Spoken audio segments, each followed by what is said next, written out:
এবার জামাতের গোপন তথ্য ফাঁস করলো মাহফুজ আলম। এইমাত্র জামাত আমিরকে গ্রেপ্তার করেছে সেনাপ্রধান। বিস্তারিত জানতে ভিডিওগুলো সম্পূর্ণ দেখতে থাকুন। জামায়াতে ইসলামীর আমির ডক্টর শফিকুর রহমানকে গ্রেফতার করেছে কাউন্টার টেরোরিজম ইউনিট। জামায়াতে ইসলামী আমির ডক্টর শফিকুর রহমানকে গ্রেফতার করেছে পুলিশ। যাত্রাবাড়ী থানার সন্ত্রাস বিরোধী আইনের মামলায় জামায়াতে ইসলামের আমির শফিকুর রহমানের 7 দিনের রিমান্ড মঞ্জুর করেছে আদালত। রাতে আমরা জামাতে ইসলামের ঢাকা মহানগরের কোষাধ্যক্ষকে আমরা গ্রেফতার করি এবং তাদের এই অফিসটা আজ থেকে আপনার 6 থেকে 7 বছর আগে কি তাদের কেন্দ্রীয় অফিস নামে এটি পরিচালনা করে। বাংলাদেশে এই জামায়াত তারা জঙ্গি নাকি ওমর নাকি আলী? জামাতের যুদ্ধাপরাধের সহযোগী ছিল, কিন্তু নাহিদ ইসলাম যেভাবে বলেছেন এই অভ্যুত্থানের মাধ্যমে তারা কাফফারা দিয়েছেন। জামায়াত যুদ্ধাপরাধের সহযোগী ছিল বলে মন্তব্য করেছেন অন্তর্বর্তী সরকারের তথ্য ও সম্প্রচার উপদেষ্টা মাহফুজ আলম। আসসালামু আলাইকুম সম্মানিত দর্শক, আজকের এই ভিডিওটি অত্যন্ত গুরুত্বপূর্ণ, অনেক স্পেশাল। দেশ বা দেশের বাইরের প্রবাস থেকে যারা ভিডিওটি দেখার জন্য ক্লিক করেছেন, ভিডিওটি আপনারা সম্পূর্ণ দেখবেন। সম্মানিত দর্শক মণ্ডলী, আপনারা ইতিমধ্যে ভিডিওর শিরোনাম এবং থাম্বনেল দেখে বুঝে গেছেন আজকের এই ভিডিওটি কি নিয়ে। হ্যাঁ দর্শক মণ্ডলী, জামাতের আমির গ্রেপ্তার হয়েছেন। তিনি অসংখ্য মামলায় গ্রেপ্তার হয়েছেন। ইতিমধ্যে তাকে গ্রেপ্তার করে আদালতে প্রেরণ করা হয়েছে এবং তার আদালতে 7 দিনের রিমান্ড মঞ্জুর করা হয়েছে। তাই দর্শক মণ্ডলী, আজকের এই ভিডিওটি দেখলে আপনারা বিস্তারিত বুঝতে পারবেন। তো বেশি কথা না বাড়িয়ে আমরা মূল ভিডিওতে চলে যাই। আপনারা মনোযোগ সহকারে ভিডিওগুলো সম্পূর্ণ দেখতে থাকুন। আমাদের এই সোনার বাংলাদেশটাকে জঙ্গিবাদীদের কি প্ল্যান দেখছেন? আরো আছে শুনেন। তাদের এই অফিসটা আজ থেকে আপনার 6 থেকে 7 বছর আগে কি তাদের কেন্দ্রীয় অফিস নামে এটি পরিচালনা করে। মানে কি আজ থেকে আরো 5 থেকে আপনার 6 বছর আগের এই অফিসটা। এবং এই অফিসে আপনার শক্তিশালী মানে আমাদের বাংলাদেশের যে আপনার কি বলে তদন্ত কমিটি আছে, তারা এটাকে আপনার পরে বের করে যে এই যে বোমাটি 11টি বোমা উদ্ধার করে, মানে ইনস্ট্যান্ট। আর এখানে দেশীয় অস্ত্র ছিল, ইভেন আপনার গান টান থেকে শুরু করে যে বমগুলা ছিল 11টি।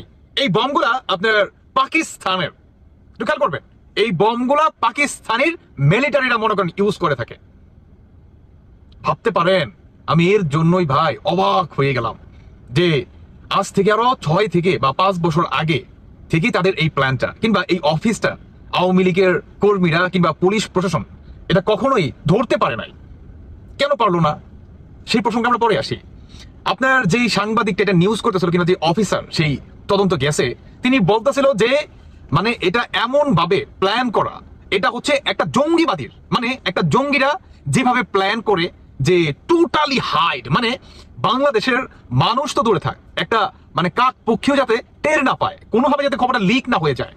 এটা জঙ্গি কিন্তু তাদের স্টেপ কিন্তু এভাবে থাকে। এবং সেই অফিসার তারা আরো জানান যে জামায়াতের কোনো অফিসই প্রকাশ্যে না। এটা শুধু অফিসারের কথা না, এটা আমরা সবাই জানি মোটামুটি, যে জামায়াতের কোনো অফিস প্রকাশ্যে না। তারা আজকের যে একটা স্টেপ কিংবা কালকে যে একটা কি স্টেপ নিবে এটাও তারা কি প্রকাশ করে না। তারা যে জঙ্গিবাদী স্টাইলে ছিল এতদিন আমরা সেটা জানতাম, কিন্তু তারা যে প্রপার জঙ্গি এতদিন আমি বলে আসছি, এখন আমি ভাই মানে লক্ষ কোটি গুণ বার মনে করেন শিওর হয়ে গেলাম, লক্ষ কোটি গুণ যে এরা কত বড় জঙ্গি ভাবতে পারেন। আরেকটা মজার বিষয় সেটি হচ্ছে সেই আপনার তদন্তকারী অফিসার তিনি আরো বলেন যে এখানে অনেককেই গ্রেফতার করা হয়েছে। এখানে আপনার জামায়াতের যে আমির আপনার শফিকুর রহমান সাহেব, তাকেও তদন্তে আনা হবে।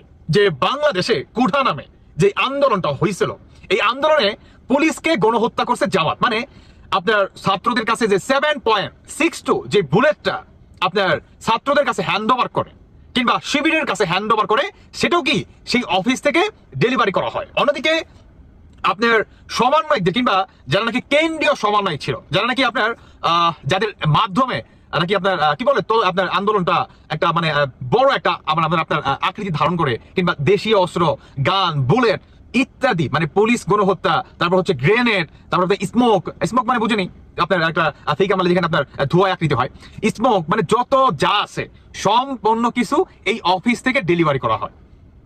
মানে বুঝে, আমাদের বাংলাদেশে কিন্তু কোনো কোঠা আন্দোলন হয় নাই, আমাদের বাংলাদেশে হয়েছে কি একটা জঙ্গি হামলা। এখন সেই অফিসার তিনি বলছে ইতিমধ্যে অনেককে গ্রেফতার করছে এবং এখানে জামায়াতের আমির শফিকুর রহমান সাহেব ওনাকেও তদন্তে আনা হবে। তবে আমি বলতে চাই, ওনাকে তদন্তে কেন, ওনাকে ডিরেক্ট গ্রেফতার করতে হবে। আমি বাংলাদেশের মানুষের উদ্দেশ্যে একটা কথা বলতে চাই, যারা নাকি বলেন যে ইসলাম ওয়েলকাম ওয়েলকাম, জামাত আসলে বাংলাদেশের মানুষের শান্তি ফিরে আসবে, জামাত আসলে বাংলাদেশের প্রতিটি মানুষ ফেরেশতা হয়ে যাবে, জামাত আসলেই আমরা ওমরের মতো কি বলে রাষ্ট্র চালাবে, বা ওমরের মতো আমরা দেশ দেখতে পারবো, ওমরের মতো একটা আমির দেখতে পারবো, আলীর মতো আমরা কি বলে শত শত মানে দেখতে পারবো, সিংহ দেখতে পারবো না? আমরা তো অনেকেই এরকমও বলে থাকি। আচ্ছা, আমাদের বাংলাদেশের কিংবা আমাদের ইসলামের কথাই বলি, আমাদের ইসলামে কি এরকম আছে যে আপনি হাইট করে একটা জাতিকে ধ্বংস করবেন, কিংবা আপনি মুসলমান হয়ে এজ আ মুসলিম আপনি আরেকজন মুসলমান ভাইকে কিভাবে হত্যা করে আপনি ক্ষমতায় বসার জন্য, কিংবা আপনি ইসলামকে দোহাই দিয়ে আপনি সাধারণ মানুষের সেন্টিমেন্টকে কাজে লাগিয়ে আপনি ক্ষমতায় যেতে যাচ্ছেন? হ্যাঁ, এটাই কি আমাদের ইসলাম? আচ্ছা, আমাদের ইসলামকে এইভাবে শিক্ষা দেয় ভাই? আমি প্রশ্নটা আপনার কাছে রাখলাম, আমাদের ইসলাম কি শিক্ষা দেয় বলেন তো? প্রকাশ্যে আমাদের ইসলামে আপনার হাইট বলে কোনো ওয়ার্ড নাই, লুকোচুরি বলতে কোনো ওয়ার্ড নাই। ইসলাম হচ্ছে সিংহ, মানে আমরা বনের রাজা, আমরা যেখানে যাব আমরা আমাদের গর্জন, আমাদের কথাবার্তা হয় প্রকাশ্যে, জনগণের প্রকাশ্যে, আমরা কোনো স্টেপ নিব প্রকাশ্যে। আমাদের স্টেপ তো এটা নয় যে আমি একজন মুসলিম, একটা মুসলিম হিসাবে আমার আরেকটা মুসলমান ভাইকে যে নাকি বর্তমান ক্ষমতায় বৈশা রয়েছে ওনাকে হত্যা করে কি আমি ক্ষমতায় যাব, তাই না? শুনেন একটা কথা বলি, জামায়াতের কিংবা আমাদের বাঙালির যে আবেগ, জামায়াত এই আবেগটা কাজে লাগায়। আমরা বাঙালিরা অতি আবেগী, তাই না? এই অতি আবেগের কারণেই আমরা পথে পথে কিংবা প্রতিটি স্টেপে আমরা ধোঁকা খাই। এই জামায়াতের আমির তারা দেখবেন যে কথায় কথায় তারা ইসলামকে মনে করেন টেনে আনে, কথায় কথায়। আচ্ছা, ইসলাম কি এতই সোজা? হ্যাঁ, তারা তো কিংবা কিছু জনগণ আছে যে জামায়াত আসলে ওমরের মতো দেশ শাসন করবে, আলীর মতো শত শত মানুষ দেখা যাবে। আলী হওয়াটা কি এতই সোজা? হ্যাঁ, আলী আর বাংলাদেশে কিংবা পৃথিবীতে আল্লাহু আলাম কিয়ামত পর্যন্ত আসবে, ওমর আর আসবে? হ্যাঁ, আপনি ওমরের সাথে আপনি জামায়াতের আমিরের এই শফিকুর রহমানের তুলনা করলেন, যে শফিকুর রহমান নাকি এই আন্দোলনের নামে মানে একজন সে মুসলমান আর একজন মুসলমান ভাইকে সে হত্যা করে, হ্যাঁ, এটা শুধু ক্ষমতায় যাওয়ার জন্য, শুধু ক্ষমতা পাওয়ার জন্য। Can you amazing that? কল্পনা করতে পারেন আপনি? আপনার চিন্তাধারা, আপনি যদি মুসলমান হয়ে থাকেন, আপনি কি আরেকটা কিংবা আমাদের মুসলমানের সেই হাদিসে কিংবা কুরআনে এটা আছে যে আপনি যদি ক্ষমতায় যেতে চান আপনি আরেকজন মুসলমানকে হত্যা করতে পারবেন, একটা জাতিকে ধ্বংস করে দিতে পারবেন? কোথাও আছে বলেন তো? রাইট নাও আমি আপনাকে নিশ্চয় জিজ্ঞাসা করতেছি, উত্তর দিয়ে যাবেন? পারবেন? হ্যাঁ, উত্তর দিতে পারবেন? নাই, কারণ উত্তর নাই আপনার কাছে। তো এই জামায়াতের আমির এরা যে কত বড় জঙ্গি, বিশ্বাস করেন ভাই, এই ভিডিওটা দেখার পরে আমি মানে শেষ হয়ে গেছি, বুঝতে পারছেন? আমি শেষ। মানে একটা মানুষ কি পরিমাণ জাউরা আর কি পরিমাণ মনে করেন মানে কি বলুন ভাই, আসলে ভাষা নাই। এরা যে জঙ্গিবাদীর থেকেও যদি আরো কোনো বড় পদ পদবি থাকতো রে ভাই, আমি ওইটা দিয়ে দিতাম। এরা তো মনে করেন আপনার ফেরাউনকে পর্যন্ত হার মানাই ফেলছে।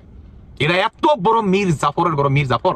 এরা বা বাংলাদেশের ইতিহাসে আমি বলতে চাই ভাই, যদি বিএনপি আর আওয়ামী লীগ কখনো ক্ষমতায়, তো অবশ্যই আসবে ইনশাল্লাহ, তো যখনই আসবে আমি বলতে চাই এই জামায়াতের আমিরকে মীর জাফরের নাম মুছে দিয়ে ইতিহাস থেকে এই জামায়াতের নাম দেওয়ার জন্য, যে বাংলাদেশে ওয়ান অফ দ্য বেস্ট কিংবা জঙ্গি হিসাবে, মীর জাফর হিসাবে, গাদ্দার হিসাবে যদি কারো নাম থাকে সেটা জামায়াত। তাদের নামটা দেখেন, জামায়াত ইসলাম। এই যে শেষে ইসলাম টাইটেলটা লাগাইছে, ইসলামের ছিটা ফোটা তাদের ভিতরে আছে। আছে বলেন? আজকে বাংলাদেশে আসিয়ার মতো বোনেরা ধর্ষণ হচ্ছে, কারা করতেছে? মাদ্রাসার শিক্ষক, মাদ্রাসার শিক্ষক। আপনি কল্পনা করতে পারেন? হ্যাঁ, আমি আপনাকেই বলতেছি, আপনি বাংলাদেশের সাধারণ জনগণ না? আমি আপনাকেই বলতেছি, আপনার তো অনেক প্রেম আপনাদের, কিংবা আমাদের বাঙালির তো অনেক প্রেম এই জামায়াতের উপরে, তাই না? সাধারণ জনগণের উপরে অনেক প্রেম। শুনেন, শেখ হাসিনা একটা কথা বলছিল যে এই জঙ্গিবাদীরা কিংবা পাকিস্তানের এই মানে কোঠানা মেধা নিয়ে রাজাকাররা পাবে। হ্যাঁ, কথা কিন্তু বলছিল যে মুক্তিযুদ্ধের সন্তানরা পাবে না, তাহলে কি রাজাকারের বংশধররা পাবে? তো তার কথাটা কি তিনি ভুল বলছিল? হ্যাঁ, ভুল বলছিল? এই রাজাকার বাহিনীরা তারা প্রতিনিয়ত বাংলাদেশকে তালেবান কিংবা পাকিস্তান বানাতে চায়।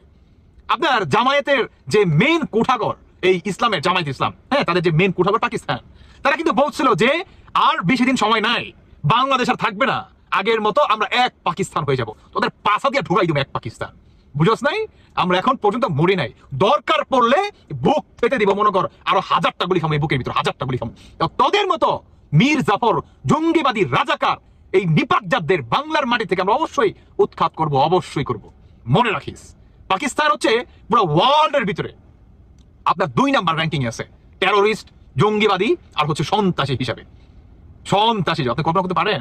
হ্যাঁ, আর এই বাংলাদেশে আপনার যে আন্দোলনটা হয়েছে, যে হত্যাকাণ্ডটা হয়েছে, এটা সম্পূর্ণ এই জামায়াত ঘটাইছে, সম্পূর্ণ এ টু জেড। স্পষ্ট বক্তব্য ভালো ভাই, এ টু জেড।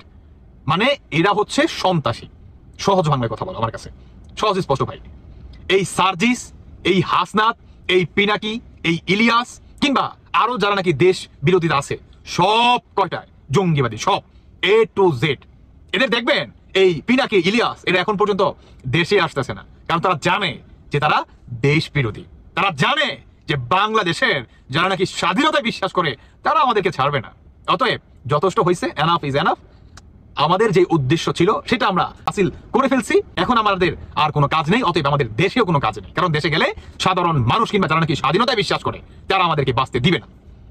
বুঝেন নাই? তাইলে দেখেন এখন পর্যন্ত জঙ্গিবাদীরা দেশে আসে না। এবার যাই হোক দর্শক বন্ধুরা, ভিডিওটি অলমোস্ট অনেক লং হয়ে গেছে। আমি আর কিছু বলতে চাই না, শুধু সাধারণ জনগণের উদ্দেশ্যে আপনাদের কাছে একটা আমি প্রশ্ন রাখলাম, কিন্তু উত্তর দিয়ে যাবেন যে বাংলাদেশে এই জামায়াত তারা জঙ্গি নাকি ওমর নাকি? প্রথমে একটা কুইজ প্রশ্ন।